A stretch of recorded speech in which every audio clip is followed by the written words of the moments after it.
que não se apercebem e que eu também estava a ser enredado e que Deus, graças ao poder dele, abriu os meus olhos.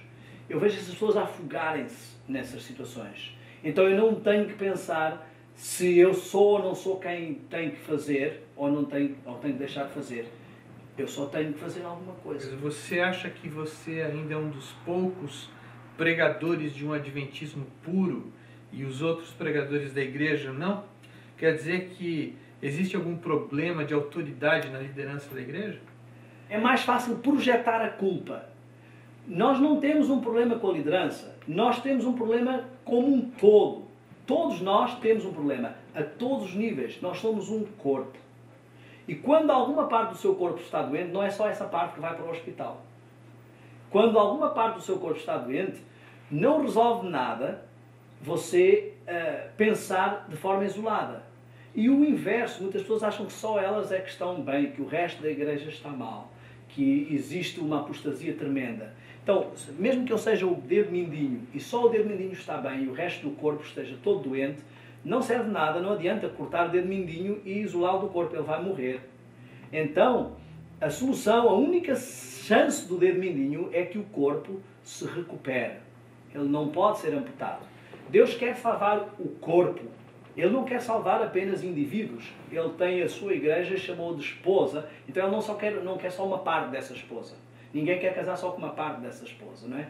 As pessoas têm que entender que existe apostasia na igreja, mas não existe apostasia da igreja.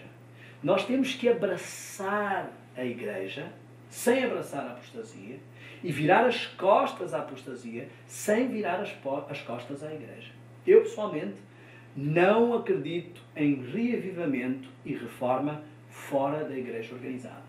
Ora, não estou com isto a dizer que nós temos que minar a igreja organizada. Muitas pessoas agem como fungos. Elas não acreditam na igreja, elas não querem a igreja no seu parâmetro, querem mudar a igreja, mas não saem também. Então elas trabalham na igreja. Se a igreja deixasse de ter um problema da apostasia, elas morriam. Porque essa é a vida delas. É mostrar o que está errado, é sentirem-se melhor do que a igreja, é mostrar a apostasia da igreja.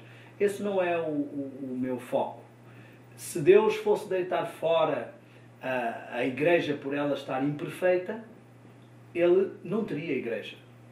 Porque ele sempre esteve a tentar trabalhar ao longo do tempo e sempre teve seres humanos. Quando alguém se sente mais santo que os outros, quando alguém se sente que é melhor do que os outros, isso é um exemplo típico do fanatismo.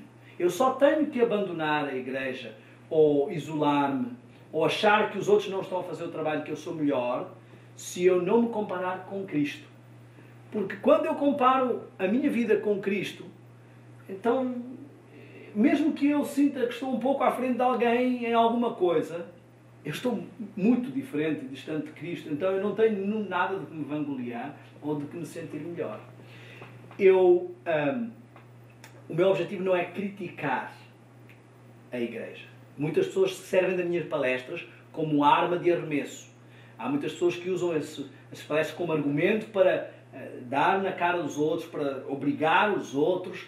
Não é esse o objetivo da palestra. A minha palestra é primeiramente para mim, para que eu ouça e aplique na minha vida. E se você achar que é para você, é para você. E se você quiser ouvir a voz do Espírito Santo, vai encontrar o que ela tem ali de bom. Eu não estou a criticar a igreja, eu estou a defender a identidade da minha igreja. Se você reparar os grandes homens da Bíblia, nós vamos encontrar que eles não se sentiram melhor do que os outros. Somos recomendados a sentirmos o inferior, o mais inferior dos irmãos, a não nos superiorizarmos. Nós vemos que Daniel ora e diz: Senhor, perdoa o nosso pecado. Moisés ora e diz: Senhor, se eles não vão entrar em risco, como é o nome do livro da vida. José não se sente melhor do que os seus irmãos. Jesus não se sente melhor do que os seus irmãos. Quando alguém se sente melhor do que os seus irmãos, é porque não está com os olhos postos em Cristo. Então eu não sinto que eu seja melhor do que os outros pregadores ou que eles não fazem o seu trabalho.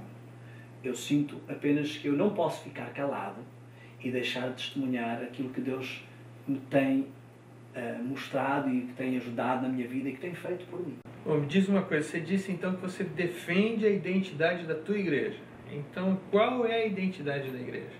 Uma das coisas mais fascinantes da igreja é você poder ir a qualquer parte do mundo e não importa as diferenças culturais de cada conjuntura, você vai encontrar uma mesma identidade. Nós, por anos, temos sido assim. Você sabe que se sentar à mesa de um adventista na Índia ou na China, ele não vai servir apenas coisas tradicionais como as que servem qualquer pessoa no país dele. Ele vai servir uma alimentação que você pode comer. Ele vai trazer coisas que estão dentro do mesmo parâmetro. Ele vai cantar hinos semelhantes muitas vezes, apesar das diferenças culturais. E é isto que é uma preciosidade que nós não podemos perder, porque isto reflete uma homogeneidade como um povo, uma unidade. Identidade é igual a unidade. E o que causa realmente divisão não é o que eu digo, como eu já disse, mas é o reflexo de que estamos a ter um risco a correr um risco quanto a essa identidade e quanto a essa unidade. Porque a nossa unidade é uma unidade em Cristo. Não adianta estarmos apenas unidos ou todos juntos.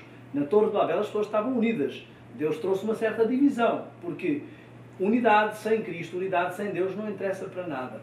Quando você apresenta aquilo que Cristo apresenta para a sua igreja, a proposta, e isso causa divisão, significa que nem todos estão unidos em Cristo, que nem todos estão no mesmo propósito.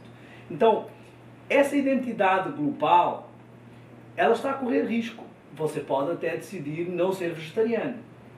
Mas se você recebe um adventista vegetariano em sua casa, pelo menos você devia saber o que ele come.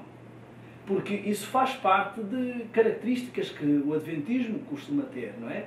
Então, quando nós começamos a encontrar essas divergências, significa que estamos a correr risco com essa identidade. O que é que eu quero dizer com isso? A igreja está em perigo, a igreja está em... Não tem nada a ver com isso, tem a ver com a identidade como um povo. Se você parar para pensar, qual é o verdadeiro motivo por que estamos a fazer concessões à nossa identidade? Cristo deve ser a razão de ser da igreja. Deus deve ser a razão de ser do nosso culto. Ora, a noiva de Cristo, ela deve fazer tudo para agradar a Cristo. E isso vai gerar uma identidade. Quando ela está preocupada em agradar-se a si própria, ela perde a sua razão de existir.